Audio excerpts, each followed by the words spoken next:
تو federal issue تھا. اب یہ 2019 سے یہ پنجاب ورکرز ویلفیئر فنڈ بن گیا ہے. اس حوالے سے کچھ ٹیکنیکلٹیز بھی اپنی جگہ پہ موجود ہے اور جن کو سمجھنے کے لیے یہ لیکچر ضروری ہم نے سمجھا اور اس کے لیے برشاپ کو ریکویسٹ کی کہ نہیں سے ایشو کے اوپر بھی بولے. بہرحال یہ لیکچرز تو ڈفرینٹ ایشوز کے اوپر ہر جمعرات کو ہم کرتے رہیں گے. اور لیکن اس کے ساتھ ساتھ میں آپ کو یہ بھی بتا دوں کہ ہم ایک اور سلسلہ اسی قسم کا شروع کر رہے ہیں جس کی مکینکس ابھی ڈیولپ ہم نے کرنی ہے. وہ ڈیولپ کر کے آپ کے سامنے رکھیں گے اور پھر اس میں ایک قسم کا یہ سمجھ لیں کہ چھوٹا سا ایک کورس ہوگا انکم ٹیکس, سیلز ٹیکس اور فیڈرل ایکسائز ڈیوٹی کے جو قوانین ہیں اس کے حوالے سے. اس میں یہ ہے کہ زیادہ سے زیادہ لوگوں کو ایکوینٹ کریں گے ود دیز لاز. اور دوسری یہ ہے کہ کچھ ایسے بھی ہمارے دوست ہیں جنہوں نے آئی ٹی پی کے لائسنس کے لیے اپلائی کیا اور اب اس میں ہمیں جو تجربے میں بات ہماری آئی ہے وہ یہ ہے. اب یہ اگر آپ نے آئی ٹی پی کا لائسنس لینا تو ڈیفینیٹلی آپ کو انکم ٹیکس, سیلز ٹیکس اور فیڈرل ایکسائز ڈیوٹی کے بارے میں علم ہونا چاہیے. اب وہاں پر جو ایکسپیرینس ابھی ریسنٹلی ہوا ہے اب اس میں موسٹلی انہوں نے فیل کر دی ہیں. اب ریزن اس کی بڑی سی ہے کہ یہ ایک لا ایسا ہے کہ جس میں تھوڑا سا بندے کی ڈیپتھ ہونی چاہیے اور اگر اس کے اندر ڈیپتھ ہوگی تو ڈیفینیٹلی وہ اس قابل ہو جائے گا کہ اس کو لائسنس مل جائے گا اور وہ ایک پروفیشنل لائف میں انٹر ہو جائے گا. یہ بھی ان دوستوں کو ریکویسٹ کریں گے کہ بھی جنہوں نے یہ اپلائی کیا ہوا ہے تو وہ ہمارے اس جو پروسیس ہم شروع کرنے لگے ہیں اس میں آئیں اور اس میں ہم تمام دوستوں کو یہ ریکویسٹ کریں گے کہ اس ہمارے اس پروگرام میں آپ پارٹیسپیٹ کریں کیونکہ اس میں اگر پارٹیسپیٹ کریں گے تو ڈیفینیٹلی لا کا پروفیشن ایسا ہے کہ جس میں بندہ آخری دن تک پڑھتا رہتا ہے کیونکہ بہت ساری انٹرپریٹیشنز نہیں آتی رہتی ہیں قوانین کے حوالے سے. تو یہ میں سمجھتا ہوں کہ میری ایک پروفیشنل لائف کے لیے یہ بڑا ضروری ہے کہ میں اپنے آپ کو اپوائنٹ کروں اس قانون سے جس کے تحت میں اپنی پریکٹس کرتا ہوں. اور اب میں سمجھتا ہوں کہ یہ اس قسم کے جو دوست ہیں وہ میں نے اپنے تجربے سے دیکھا ہے کہ وہ اس پروفیشن میں بہت آگے بڑھ گئے ہیں.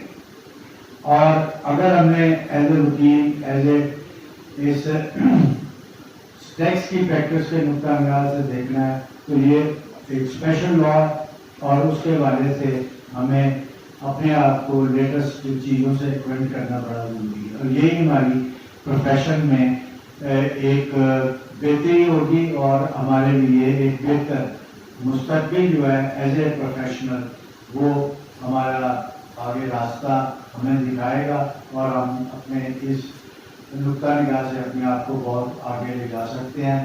اور آگے لے جانے میں میں سمجھتا ہوں جب وکیل ہوتا ہے تو پھر ڈیفینیٹلی اس کے ہر حوالے سے اس کی رسپیکٹ جو ہے وہ بہت بڑھ جاتی ہے. تو دوستوں بس اس سلسلے میں اب جو بھی آگے ہمارے جو پروگرامز ہوں گے اگلا جو ہے لیکچر وہ بھی بڑا اہم ہوگا, وہ آپ تمام دوستوں کے لیے بڑا امپورٹنٹ ہوگا. تو اب یہ ہے کہ زیادہ سے زیادہ دوستوں کو اپنے آپ کو اس ایکٹیویٹی میں شامل کرنا چاہیے تاکہ اس کے جو ثمرات ہیں وہ آپ کے سامنے. لہٰذا میں ان الفاظ کے ساتھ اپنی بات کو ختم کرتا ہوں. Thank you very much, President Saab. ہم میرا تعلق آج کے اسپیکر ہیں واٹسپ سے ریکویسٹ کروں گا اس ٹائم پہ آئیں. ویری امپورٹنٹ لیکچر ہے وہ ڈلیور کریں کیونکہ جیسے ہمارے دیکھا کہ فیڈرل گورنمنٹ کے پاس اس کی ریسٹرکشن تھی, آپ جس کی ریسٹرکشن پروونشل گورنمنٹ کے پاس آ چکی ہے اس میں پہلے سے کافی زیادہ کمپلیکیشن ہے. تو ماشاء اللہ واٹسپ بڑے ہونہار طریقے سے اور بڑی محنت سے لیکچر تیار کرتے ہیں. ان شاء اللہ آپ سب اس سے مستفید ہوں گے. جناب نہیں بڑھ سکتے.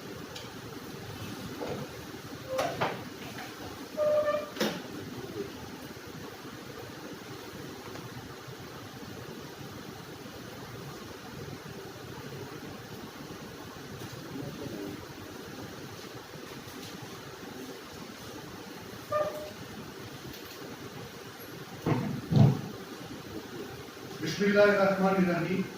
तमाम दोस्तों को अस्सलाम वालेकुम रहमतुल्लाहि। एज यूजुअल आपको पता है कि मेरी हर जगह पे मैं जहाँ भी जाता हूँ पहला सेंटेंस मेरा यही होता है कि इंसान को जहाँ भी हो, जैसा भी हो, जो कुछ भी कर रहा हो, उसको हर हालत में अल्लाह का शुक्र अदा करना चाहिए। तो जिंदगी का निचोड़ दो जुमलों में सारा खत्म हो जाता है। जो बड़ों ने सिखाया हमें, और क्या खूब सिखाया, खुद भी अमल किया और हमसे भी करवाया कि मिल जाए तो शुक्र कर, ना मिले तो सब्र कर। अगर ये दो चीजें इंसान पकड़ ले, तो मेरे बड़ों ने कहा कि इंसान पर परेशानी आएगी, अच्छा बुरा वक्त तो जिंदगी का हिस्सा है, बट वो इंसान जो जिन दो चीजों को पकड़ लेगा सारी जिंदगी, वो ज्यादा देर परेशान नहीं रहेगा। वो कहेगा ठीक है भाई, अगर अच्छा वक्त था तो आज बुरा भी है, तो इसको भी बर्दाश्त करो। शायद इसमें कुरान मजीद ये भी कहता है कि हो सकता है कि जो चीज मुझे नुकसानदेह लग रही हो, हकीकत में वो मेरे लिए फायदेमंद हो, और जिसको मैं फायदेमंद समझ रहा हूँ वो हकीकत में मेरे लिए नुकसानदेह हो। तो कई दफा किसी चीज का ना होना ही बंदे के लिए अच्छा होता है, उसमें भी कोई फायदा होता है। ऐसा आ जाता है ना बंदा, कभी यार इसने वो नहीं किया, वो नहीं किया, शायद इसमें भी कोई बेहतरी है, कुछ ना कुछ है, आप आगे जा सकते हैं, कोई मसला नहीं। पर मैं वापस आता हूँ, ये तो अल्लाह का शुक्र बंदे को करते ही रहना चाहिए, और एक निमत का बंदा सारी जिंदगी शुक्र नहीं अदा कर सकता। काउंटिंग तो बहुत दूर की बात है, काउंट करना शुरू करें, काउंटिंग क्या नहीं दिया उसने हमें, और क्या चाहिए बंदे को। पर वापस आते नहीं, वर्कर वेलफेयर फंड मेरा आज का टॉपिक है। आपको पता है थोड़ा सा स्टाइल मैंने बदला है कि विद द पैसेज इंसान जैसे जैसे लर्न करता है, सारी जिंदगी सीखता है। तो पहला पर्पज ये है कि हम ये पढ़ने क्यों लगे। जैसे अभी सर ने कहा कि इट इज नॉट दी, वैसे पहले भी था, ये नहीं कि वो नई चीज आ गई है, फर्क सिर्फ ये पड़ गया है कि वो फेडरल गवर्नमेंट से निकल के वो प्रोविंशियल गवर्नमेंट की डोमेन में चला गया, और चारों समूह को अलग अलग उन्होंने मुख्तलिफ डेट्स पे ये पावर दे दी है। वो मैंने एक चार्ट बनाया हुआ है, अभी आपको दिखाता हूँ कि अच्छा अब करना क्या है। पहले तीन बेसिक क्वेश्चन, कौन पे करेगा, कब पे करेगा, और कैसे पे करेगा। ये तीन बेसिक क्वेश्चन के बगैर आप किसी भी लॉ में आगे नहीं जा सकते। कौन पे करेगा, उन्होंने वर्ड डाल दिया इस्टेब्लिशमेंट। एवरी इस्टेब्लिशमेंट जो है वो वर्कर्स वेलफेयर फंड पे करेगी, आगे इस्टेब्लिशमेंट को डिफाइन कर दिया। नंबर 2, कब पे करेगा, जब उसका फाइनेंशियल ईयर क्लोज होगा, उसके 30 डेज के अंदर उसने ये पेमेंट करनी है। दो बातें हो गई। अब कैसे पे करना है, ठीक है, तो आपने अपनी जो अकाउंटिंग इनकम, इसमें वर्ड है टोटल इनकम, वो मैं बाद में डिफाइन करता हूं। टोटल इनकम आप निकालेंगे कैसे। अगर आपकी टोटल इनकम 5 लाख रुपए से एक्सीड कर जाती है, तो आपको उसका 2% जो है वो प्रोविंशियल गवर्नमेंट को, जो कि उन्हें पोर्टल के ऊपर चलाने को उन्होंने डाल दी, अलग से आपका पूरा अवेलेबल है, आप जाके चेक कर सकते हैं। उसकी पेमेंट आप वहां पे जाके क्रेडिट निकालें, कोड जो उसका है उसके अंदर जाके टैक्स ईयर लिखे जो भी है, तो आप उसकी पेमेंट कर सकते हैं। अच्छा, अब 2% मैंने दे दिया जनाब, अगर बनता, अगर नहीं बनता था फिर तो क्वेश्चन ही खत्म हो गया। फिर अब एक लेटर, मुझे भी एक लेटर आया, मैंने कहा जनाब मेरे पास ना वर्कर कोई नहीं है, सॉरी। काफी मेहनत की मैंने इसके ऊपर, सोचा मैंने कहा यार ये एक दफा शुरू हो गया तो ये तो हर दफा देना पड़ेगा, मैंने चेक तो करूँ देना भी है कि नहीं। तो मैंने चेक किया, मैंने उनको जवाब दिया, 3 दफा जवाब दिया, आपस में उन्होंने रिटर्न मांगी, अकाउंट दे, फलाना दे, करते करते करते एंड में पहुंच गए। मैंने कहा जनाब मैं एक ही सवाल कर रहा हूँ, मैं एस्टेब्लिशमेंट हूँ, बिल्कुल ठीक है, मेरी इनकम 5 लाख से ज्यादा है, बिल्कुल ठीक है, लेकिन मेरे पास वर्कर कोई नहीं है। कि इस कंडीशन को जब तक हम मेट नहीं करेंगे, मेरे पास आर्टिकल्स वाले स्टूडेंट हैं और मेरे पास एम्प्लॉइज हैं जो वर्कर की रहते हैं। चक्कर क्या है, थोड़ा सा अगर आप कंसंट्रेट करें, there is a difference between a worker, इसका नाम है workers welfare fund, employees welfare fund नहीं है। अगर ये एम्प्लॉइज वेलफेयर फंड होता तो फिर सारे शामिल होते हैं, अगर एक्सक्लूजन ना दी होती। नंबर 1, अब हर वर्कर एम्प्लॉय तो होता है, बट हर एम्प्लॉय वर्कर नहीं होता। जब तक आप, और फिर वर्कर की डेफिनेशन क्यों दी गई इसके अंदर, जो कि इंपोर्ट की इंडस्ट्रियल रिलेशंस के लॉ से, वो मैंने इसके अंदर डाल दी है, जो इसमें नहीं थी। तो उन्होंने कहा जी वो वाला लॉ जाके पढ़े, उसको पढ़ा, वहां से इंपोर्ट करके कॉपी पेस्ट कर दिया। फिर इसमें एडमिन मैनेजमेंट के बंदे, सुपरवाइजर पर्सन, वो भी इसकी डेफिनेशन के अंदर शामिल नहीं है। इट मींस आपने अगर उनको एक्सक्लूजन दी, वाई, वो भी तो एम्प्लॉई है, उसको एक्सक्लूजन कैसे मिल गई? इट मींस कि it is understood, it is applicable only on the workers. और वर्कर कहाँ होते हैं? जनरली आपको पता है वो लेबर क्लास जिसे आप कहते हैं, वो चाहे ट्रेडिंग है, मैन्युफैक्चरिंग है, सर्विसेज है, कोई भी सेक्टर है। अगर आप लेबर क्लास के साथ डील कर रहे हैं तो मेरे मुताबिक वो उसके ऊपर अप्लाई होता है, बाकी वो डॉक्यूमेंट्स और चीजें तो चलती रहेगी। अच्छा चलो जी, मैंने दे दिए पैसे, तो मुझे वो फायदा है या पैसे आ रही ऐसे ही आप उसे लेते हैं। वो पैसा वर्कर्स की, इसमें लिखा हुआ है किसके लिए इस्तेमाल होगा? वर्कर्स के लिए, उनकी बच्चों की शादी के लिए, एजुकेशन के लिए, हॉस्पिटल के लिए, सिकनेस के लिए, अदर वेलफेयर के लिए, रेजिडेंशियल कॉलोनी के लिए, गर्ज ये कि उनके बेनिफिट के लिए इस्तेमाल होना। बिल्कुल ठीक हो। क्या मुझे कोई इनकम टैक्स लगाने में कोई फायदा है इसका? ऐसा नहीं रहेगा। अब ये लॉ कहता है कि एज एक्सपेंडिचर आपको दिया जाएगा, जबकि इनकम टैक्स लॉ 60A में ये कहता है कि आपको डिडक्टेबल अलाउंस मिलेगा। और सेक्शन 10 मेरा ख्याल आप पढ़ेंगे जाके तो टोटल इनकम में से आप 9 और 10 मिला के पढ़ेंगे तो टोटल इनकम में से एग्जेम्प्ट इनकम और डिडक्टेबल अलाउंस माइनस करेंगे तो आपकी टैक्सेबल इनकम आएगी। तो आपको deductible allowance income tax law में ये मिलेगा, प्रोवाइडेड कि आप सूबों को पेमेंट कर रहे हैं। इसमें ये भी कि ट्रांस प्रोविंशियल अगर पेमेंट है, यानी एक बंदा अगर 2 से 1 या 1 से ज्यादा सूबे में काम कर रहा है, उसको हम कहते हैं मल्टी प्रोविंशियल या ट्रांस वर्ड जो यूज हुआ है ट्रांस प्रोविंशियल जो पेमेंट्स है। तो फिर क्या होगा? फिर वो कहते हैं फिर वो फेडरल के पास पावर है। लेकिन नीचे जाके 60A ये कहता है कि अगर आपने फेडरल को दिया तो फिर डिडक्टेबल अलाउंस भी मिलेगा। बड़ी अजीब सी बात है कि सूबे को 2 तो मिल जाएगा, फेडरल को 2 तो नहीं मिलेगा। एक कंट्रोवर्सी अराइज हो गई। तो मेरे पास दोस्त है, वो क्या करते हैं,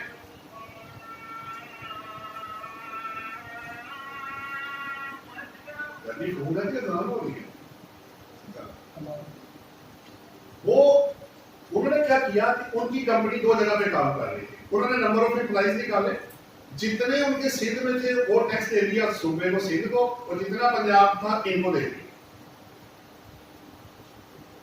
अब चूंकि देखें, अभी एक लाइन और ड्रॉ कर लेते हैं आसान ओवरव्यू से ना, एक चीज बड़ी क्लियर हो जाएगी कि मैंने कहां पहुंचना और क्या करना है। वर्कर वेलफेयर फंड के बारे में चीजें हम शेयर कर रहे हैं।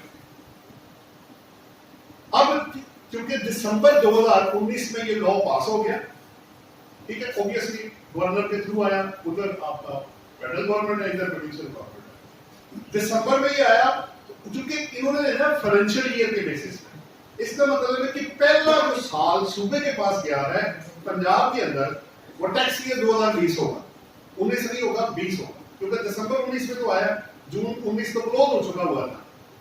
हाँ, दिसंबर 19 वालों के साथ वो कह सकते हैं तुम्हारा 31 दिसंबर को क्लोज हो रहा है, तुम हमारे पास इधर आके हमें दो। तो दिसंबर वाले हो सकता है उधर चले जाए, टैक्स ईयर वो आपको पता 20 ही बनेगा, तो ईयर एंड के हिसाब से। लेकिन अगर आपका जून ईयर एंड है तो आपका जून 20 से ऑनवर्ड 20, 21, 22 और ये 23 चौथा साल शुरू हो गया है, जिसका कि वर्कर वेलफेयर फंड अगर एप्लीकेबल है तो वो जाना है रिस्पेक्टिव पंजाब के पास। अच्छा, अब ये एक सवाल ये हो गया। नेक्स्ट क्वेश्चन ये है कि अगर मेरी इंडिपेंडेंट इदारा हर सूबे में अलग अलग है, तो मैंने कब पेमेंट करनी है, ये भी एक क्वेश्चन आ गया। तो उसमें एक चार्ट मैंने बनाया, कोशिश की है, ये दिया हुआ। इसमें अगर आप देखते हैं तो 2015 के अंदर ऊपर देखिए 14 लिखा हुआ, लॉ पास हुआ, तो सबसे पहले ये सिंध के अंदर आया 2015, फिर पंजाब में 2019, फिर आपका क्या है केपीके आ रहा है जी, केपीके ये आपका 2020 है, और फिर एंड में 2022 है। तो आपके अल्टीमेटली चारों सूबों को उन्होंने कवर कर दिया। और आपको पता होना चाहिए जैसे सर्विसेज के अंदर है कि आईसीटी के अंदर सर्विसेज, और अगर वर्कर वेलफेयर फंड है उसकी पावर फेडरल के पास है, एफबीआर के पास है, वो सूबा नहीं कलेक्ट कर सकता, वो आएगा आईसीटी के पास पैसा लेके कलेक्ट करेगा आपका फेडरल गवर्नमेंट। पर ये डेट थी, ये भी जरूरी था। अगर आपका क्लाइंट मुख्तलिफ जगहों पे एग्जिस्ट करते हैं तो जरा डेट ऑफ एप्लीकेशन जरूर चेक कर लीजिएगा कि उसको किस साल से ये लगना शुरू होगा। अच्छा, इसका ये मतलब नहीं है कि उससे पहले आप देंगे नहीं, اس سے پہلے فیڈرل کے پاس جائے گا. تو پیمنٹ انہوں نے آپ سے لے لینی ہے, اگر اپلیکیبل ہے فیڈرل نے لینی ہے یا پروونشل نے لینی ہے, یہ اگر آپ نے ذہن میں رکھنا ہے. ہاں ایگزیمپٹ ہے, نہیں لگتا, اسٹیبلشمنٹ میں نہیں آتے, ورکر نہیں ہے, 5 لاکھ سے کم انکم ہے, لاس ہے, نہیں کور ہوتا, تو وہ سچویشن ڈفرنٹ ہوگی. غرض یہ کہ 2% ہے in addition to income tax, in addition to super tax, in addition to sales tax, whatever. یہ آپ کو پیمنٹ اب اونورڈ صوبے کو کرنی پڑے گی. صوبوں کو اگر زیادہ ہوگے تو پھر کیا ہوگا, لیکن پیمنٹ ایک دفعہ ہی ہوئی.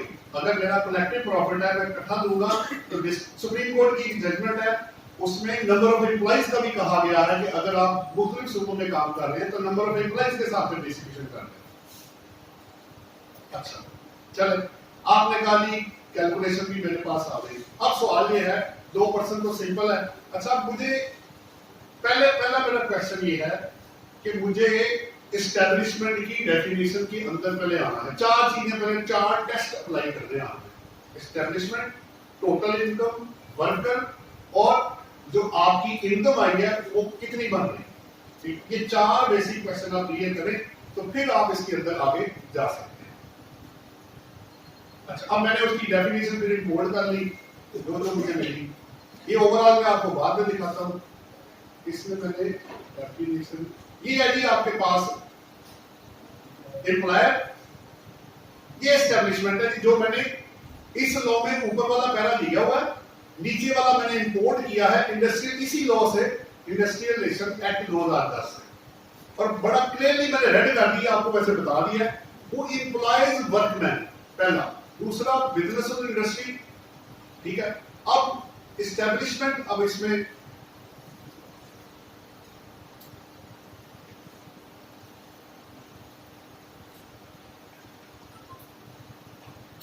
اچھا اب اس میں شارٹ کٹ میں تھوڑا سا آپ کو دکھاتا ہوں کیا ہے. ایک اوور آل پہلے دکھا دیتا ہوں, پھر میں اس کے اندر واپس آؤں گا. ایک چارٹ پہلے دکھانا ضروری ہے کہ ٹوٹل لا یہ بیس کس پہ کر رہا ہے. یہ ہے جی آپ کے سامنے پورا, یہ 22 اس کے جناب پورے سیکشن ہیں. چیپٹر 4 ہے, شارٹ ٹائٹل اینڈ ایکسٹینٹ, صوبہ پنجاب, اوبیسلی اس کی بات ہو رہی ہے. یہ Punjab worker welfare fund act 2019 کی بات ہو رہی ہے. ڈیفینیشن ہے جس میں employer, worker, total income, establishment, وہ ساری اس کے اندر. نیکسٹ میرے پاس ہے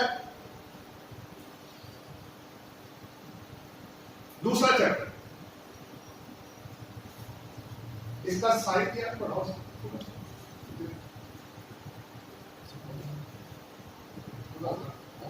آپ فون اس کا ذرا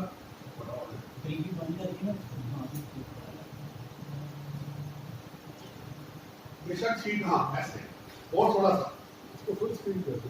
ہاں آپ پوری اسکرین کرو گے تو آ جائے گا. وہی والا وہی والا پلس کر,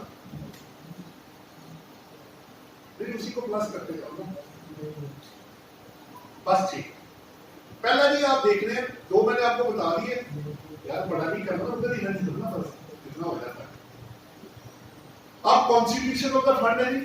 میں ایک لائن میں, کیونکہ اگر میں اس کو سارے کو پڑھنے بیٹھ گیا نا تو آپ سب مجھے سوئے ہوئے نظر آئے گا, ٹھیک ہے, تو کہنے پتہ نہیں کیا پڑھائی جا رہے ہیں. اس لیے میں نے کوشش کی ایک لائن میں آپ کو بتا دوں, ایک 2 لائن میں. یہ فنڈ بنایا جائے گا جی.